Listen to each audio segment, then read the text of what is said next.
কি অবস্থা বন্ধুরা? আশা করি সকলে ভালো আছেন। আমরাও ভালো আছি। ভালো নেই শুধু বাংলাদেশের মা বোন। হ্যাঁ, পুরুষ মানুষ বাংলাদেশে সবাই ভালো আছে। কিন্তু ভালো নেই বাংলাদেশের মা বোন।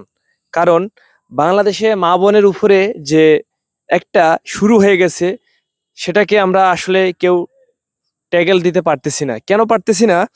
আজকে বাংলাদেশে দেখেন যে স্বাধীন বাংলাদেশে নতুন সরকার এসেছে, তারপরেও যে বাংলাদেশে আমাদের ৮ বছরের শিশু ধর্ষণ হচ্ছে।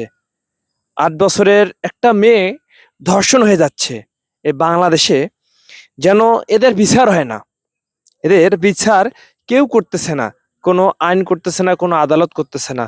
আসলে আজও কি আমাদের বাংলাদেশের মা বোনেরা কি কোনো শান্তিতে আছে? নেই।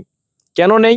আজকে যদি আমাদের এই বাংলাদেশে যদি মা বোনদের যারা ধর্ষণ করতেছে সেই ধর্ষণকারীদেরকে যদি আগে বিচার করা হতো, তাহলে আমাদের বাংলাদেশের সকল মা বোন ভালো থাকতো।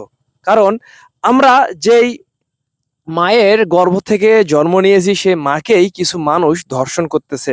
আর শুধু শুনতেছি কান্না, মায়ের হৃদয় ভাঙ্গা কান্না, বাবাদের সেই চিৎকার করা কান্না, পুলিশের কাছে গিয়ে কান্না করতেছে তার মেয়ের বিচারের জন্য। কিন্তু টাকার কাছে সবাই বিক্রি হয়ে যাচ্ছে। তাহলে আজকে আমরা বাংলাদেশের মানুষ কিভাবে ভালো থাকতে পারি? শুধু ভালো আছে, মুখে ভালো আছে, কিন্তু রাত্রি হলে মা বোনেরা ভালো থাকতে পারতেছে না।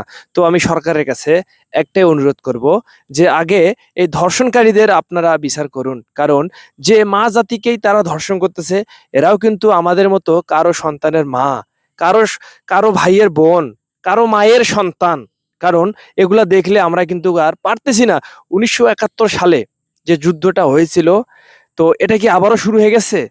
যে যুদ্ধের সময় মা বোনদেরকে ইজ্জতহানি করেছিল, সেটা কি আবারও শুরু হয়ে গেছে যে এই বাংলাদেশে?